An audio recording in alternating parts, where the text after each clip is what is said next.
ကားတွေနဲ့ပတ်သက်ပြီးမထင်မှတ်ထားတဲ့အမှန်တရားများမိတ်ဆွေတို့ကိုအံ့အားသင့်သွားစေမယ်ကားတွေနဲ့ပတ်သက်ပြီးမထင်မှတ်ထားတဲ့အမှန်တရား၅ခုကိုပြောပြပေးသွားပါမယ်နံပါတ်1ကမ္ဘာပထမဆုံးကားမတော်ဆမှုကမ္ဘာပထမဆုံးကားမတော်ဆမှုက1892ခုနှစ်မှာဖြစ်ခဲ့တာပါအဲ့တုန်းကကားလူတော်မခေါ်ကြသေးပဲနဲ့ Hollis Carriage လို့ခေါ်ခဲ့ကြပါတယ်နံပါတ်2အရှိဆုံးရင်ကျော်ပိတ်ဆို့မှုကမ္ဘာအရှိဆုံးရင်ကျော်ပိတ်ဆို့မှုကတရုတ်နိုင်ငံမှာဖြစ်ခဲ့တာပါ12ရက်ထိကြာခဲ့ပြီး62မိုင်ထိရှည်လျားခဲ့ပါတယ်12ရက်ထိကြာခဲ့ရဆိုတော့ဗျာလမ်းမတွေအသက်ကြီးသွားနိုင်တယ်ဆိုတဲ့စကားကိုတတိယမိရနံပါတ်3ကားတွေကိုဘယ်လောက်ထိခိုင်းကြလဲလူချင်းမင်းတို့အနေနဲ့ကားတစ်စီးကသူ့တက်တန်းရဲ့ဗနေရာခိုင်လုံးလောက်ကသုံးမပြုတ်ပဲနဲ့ရနာထားနေရတယ်လို့ထင်ပါတယ်တကယ်တမ်းဓာတ်တွေကိုရှာဖွေကြည့်တဲ့အခါမှာတော့ပြတ်မြတ်အားဖြင့်ကားတစ်စီးကသူ့တက်တန်းရဲ့95ရာခိုင်နှုန်းထိရနာထားရတာပါဆိုတော့ဗျာကျန်တဲ့9ရာခိုင်နှုန်းလောက်ကပဲလူချင်းမင်းတို့အနေနဲ့အသုံးပြုနေကြတာပေါ့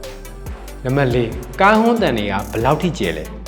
ကမ္ဘာပေါ်မှာရှိတဲ့ကားဟွန်းတန်တွေရဲ့အတန်ပမာဏကိုအနည်းဆုံး100 decibel ရှိရမယ်လို့သတ်မှတ်ထားပါတယ် decibel ဆိုတာကအတန်ရဲ့ကျယ်နှောင်မှုကိုတိုင်းတာတဲ့ unit တစ်ခုပါဒီ unit က logarithmic scale နဲ့တိုင်းတာတာဖြစ်လို့ decibel 30တိုးသွားတိုင်းအတန်ရဲ့အား10သားထိပိုကျယ်သွားပါတယ်လူတစ်ယောက်ရဲ့ပုံမှန်စကားပြောတန်က60 decibel ပဲရှိရဖြစ်ပြီး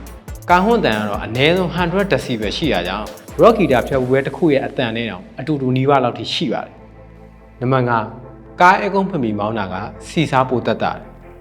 ကားရဲ့ brain box တွေကိုပိတ်ပြီးအဲကုန်းဖွင့်ပြီးမောင်းတာက brain box တွေကိုဖွင့်ပြီးမောင်းတာတဲ့လောင်စာစီစားပိုတက်တာတဲ့အခြေအနေတွေရှိပါတယ်ဘာကြောင့်လဲဆိုတော့ brain box ဖွင့်ပြီးမောင်းတဲ့အခါကားကိုတိုးလာတဲ့လေရဲ့ခုခံအားကြောင့်အင်ဂျင်ကပို့လို့ရပြီးစီပိုကုန်နေနိုင်လို့ပါ